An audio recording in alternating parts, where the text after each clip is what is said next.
साक्षात् परब्रह्म तस्मै श्री गुरुवे नमः। तस्मै श्री गुरुवे नमः। ध्यानमूलं गुरुर्मूर्ति पूजामूलं गुरुर्पदं मंत्रमूलं गुरुर्वाक्यं मोक्षमूलं गुरुकृपा।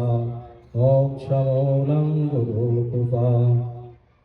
बोलिए रामचंद्र भगवान की, लक्ष्मी नारायण देव की, गजानन स्वामी महाराज की।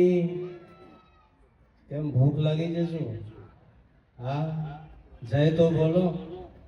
हाँ, बोलिए स्वामीनारायण भगवान की, स्वामीनारायण भगवान की। वाह, जम्मा बैठा होइए ना, रोटला दाल भात शाक अथानो कचुम्बर पापड़ छाछ दही बधु आई गई हुआ है। हम फरी कोई पीरसवा आवे ना तो पीरसवा वाला भी मूर्खो गनाए और लेवा वाला भी मूर्खो गनाए। तो आप सोने शाकोत्सव लीला महोत्सव ने प्राण आपवा माटे वरताल धाम थी धर्म सभाना सत्संग सभाना अध्यक्ष परम पूज्य नौतम स्वामी जी, वरताल थी पधारे पूजनीय संतो અને આ સ્થાનના અધિષ્ઠાતા આ સ્થાનના નિર્માણ માટે શિલ્પ કારીગર કહીએ એવા મારા પરમ સ્નેહી સંત પ્રસાદ સ્વામી અને કેશવ પ્રસાદ સ્વામી એમનો આમંત્રણને માન આપીને મંચસ્થ બિરાજમાન સૌ સંતો,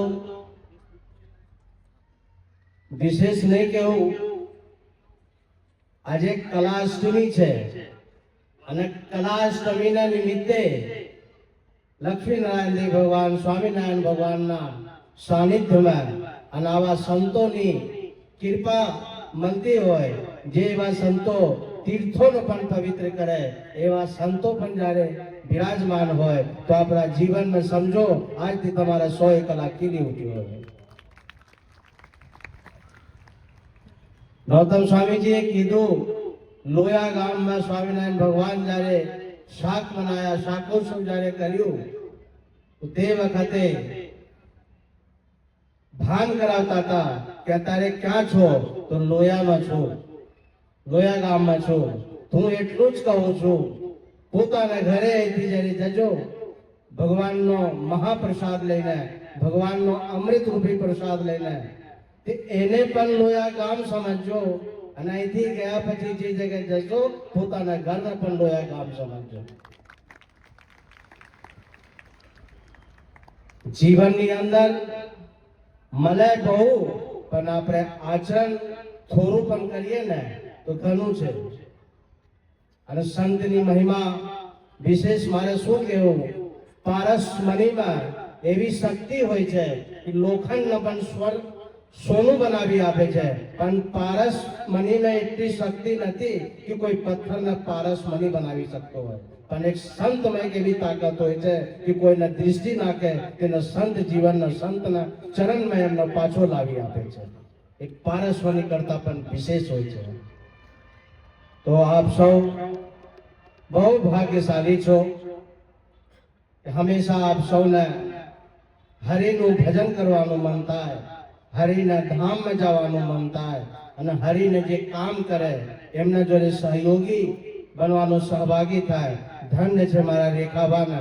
એમના વિશે 3 વર્ષ પહેલા સંત સ્વામીજીએ મને વાત કરી હતી કે એવા મહાપુરુષ મહાશક્તિ સ્વરૂપાને દર્શન કરવું જોઈએ, તો આજે એમનું દર્શન કરું છું। એવા એમના જોડે શક્તિ સ્વરૂપ દરેક માતા બહેનો એમના પાસે सीख ले અને જીવનમાં કંઈક ને કંઈક નામ માટે ધામ માટે અને ભગવાનના કામ માટે અર્પણ કરે। તો આજે વિશેષ નહીં, હું એટલું કહું કે જીવનની અંદર જેટલું બને એટલું આપણે ભગવાનનું ચિંતન કરીએ, ભગવાનનું શરણાગતિ સ્વીકારીએ.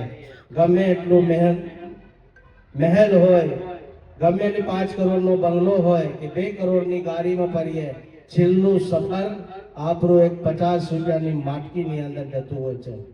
એ સત્ય છે. એ સત્યને આપણે જાણીને ઈશ્વરની હંમેશા સાક્ષી રાખીને બધું કર્મ કરીએ તો આપણાથી કોઈ દાડે પાપ પણ ના થાય. પાપ થવાનું કારણ એક છે કે આપણે ઈશ્વરને ભૂલી જઈએ છીએ. તો હંમેશા ઈશ્વરનો સાક્ષી માનીને દરેક કર્મ કરીએ અને સંતોનો માર્ગદર્શનમાં જ્યારે જીવન જીવીએ. હું તો નરોત્તમ સ્વામી નથી કહેતો, હું તો નરોને ઉત્તમ કહું છું. હું હમાર અજય કહું, નરોત્તમ સ્વામી નહીં, નરો મેં ઉત્તમ સ્વામી. એવા નરોત્તમ સ્વામી બહુ સ્નેહી, બહુ પ્રેમી. હવે મારે ત્યાં આમંત્રણ હતું પણ પધાર્યા નહીં, પણ એમનું આમંત્રણનો માન આપી મારે આવવું પડ્યું. અને મારા સંત પ્રસાદ સ્વામી, કેશવ પ્રસાદ સ્વામી એ રામ લખનની જોડી છે. હું હંમેશા કહું એ રામ લખનની જોડી છે. એક હોદી લાવે ને બીજું ઓપરેશન કરી નાખે. એક શોધે. સંત સ્વામી કે મને એક બજે કે જાય નહીં. સંત સ્વામી હોદી લાવે અને કેશવ સ્વામી બેઠા બેઠા એમનું ઓપરેશન કરી નાખે. એવા સંત સ્વામી, કેશવ સ્વામી, રામ લખનની જોડી. ભગવાન હંમેશા એમના ઉપર અસીમ કૃપા, સંતોની દયા દૃષ્ટિ હંમેશા એમના ઉપર બની રહે. એ શબ્દો સાથે મારા વાણીને વિરામ આપું છું. જય સિયારામ. બોલીએ સ્વામિનારાયણ ભગવાન.